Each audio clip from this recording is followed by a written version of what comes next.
Alright, folks. Well, Code Geass final episode. Not final episode, but episode 10, right? We're getting towards we're in the final act, you could say.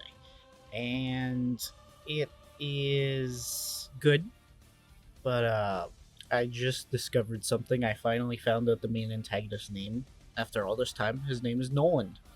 Now you may be wondering, this is episode 10. Why has it taken you so long to remember the main antagonist's name? And that's because he sucks. Um, there's a big plot twist about him this episode, and I gotta be frank, I just don't care. like, there's no other way to put it. I just don't care.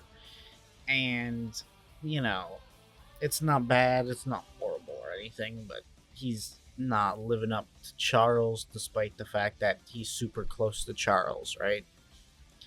Now, we do get to see all of the like side characters in this story, the cameo roles.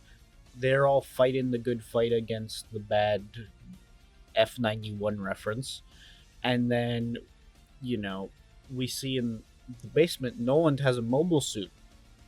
Very similar to, and I don't know why, but it just gave me Gundam Seed vibes. So, like, I'm very confused on why this show just, like, loves Gundam.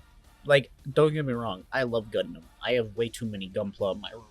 If okay, right now I'm turning my head and I'm looking back, and I have like an entire like kind of small shelving unit, and it's like storing like my Gundams, and I have like their name cards under it. Like I got like the F91, obviously the RX-78-2, the like strike, the strike, the weird strike from Build Fighters. I got Charz's red Zaku 2. I got the Double O. I got the Jim. I even got some more like crazy ones. Like I got like Mazen Kaiser in model kit form, and I also got like the Barbatos. Right? Hell, I even got the Ariel.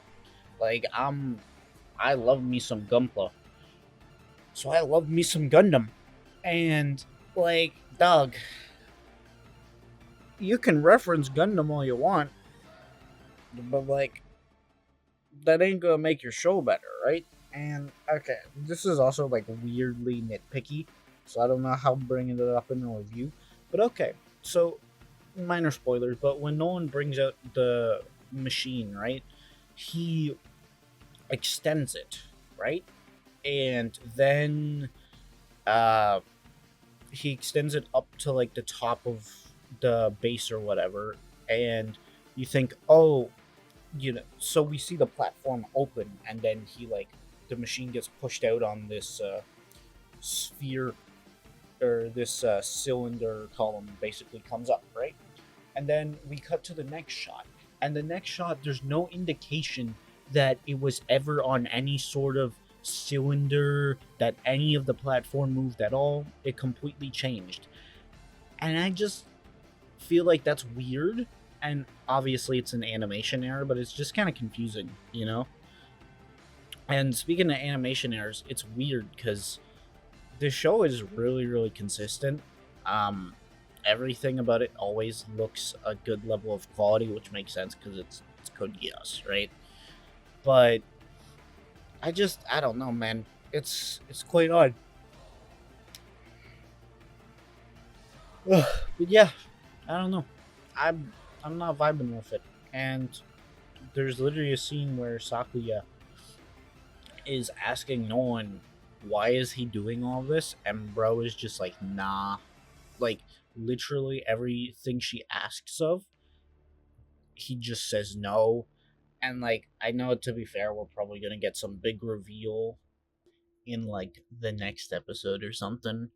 But I'm gonna be frank, I don't care. Like, dog, I hope you know he's only a good villain for Ash. Like, it's so weird. Cause Sakuya, dude, straight up, like, I know she is technically the main character, but like, there is literally no universe where you are watching her for her story rather than Ash. Like, I'm sorry. Because here's the thing, Ash would even be a good character in OG Code Geass, let alone here where everyone else is just kind of worse version of the original, right? And that's just life sometimes, you know. Like I don't know what else to say. Like I I think that it's just kind of like dumb, you know. Like what I don't know what else to say. Also, there was an animation there where when he rises up through the floor, we cut to the next shot and he's already on top of the floor, and there seems to be no indication that the that the unit at all moved or the floor moved or anything, which wasn't great. But you know, that's life. Anyway, yeah, it's just been weird. I, man, and then we get a glimpse at the side cast, and they pretty much confirmed my suspicion. They're just there for fan service. And to be fair, they bring like everyone. You know, we see like every character from every Code Geass spin-off in like the span of a few seconds in their nightmare frames, all like fighting the F91 references. And that's pretty cool, but there's like no chance that they're gonna do anything notable in the show. They're just gonna be there so I can go, oh, I know what that is. And to be fair, since episode 9 was the best performing episode out of my catalog, with the exception of the first two, which naturally had the hype of being the first two episodes when it premiered, I would say it kind of worked because, hey, even you guys fell for it. I shoved Akito, Zero, and two other characters in the bloody thumbnail, and it worked. Anywho, yeah, honestly, episode overall was kind of mid. uh, I, I don't think it's horrible or anything, but man, like this series would be elevated by like a good villain and maybe a good main protagonist. I like Rose, but her she her connection to Nolan is just not as strong as Ash.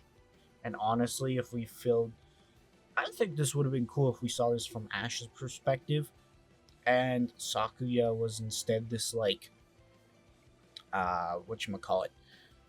She was the secondary character, you know? But unfortunately that's not how the world works. And I'm going to give this an overall, I think, 6.5 out of 10. Anywho, I'm done for today, so this is Rocks signing out.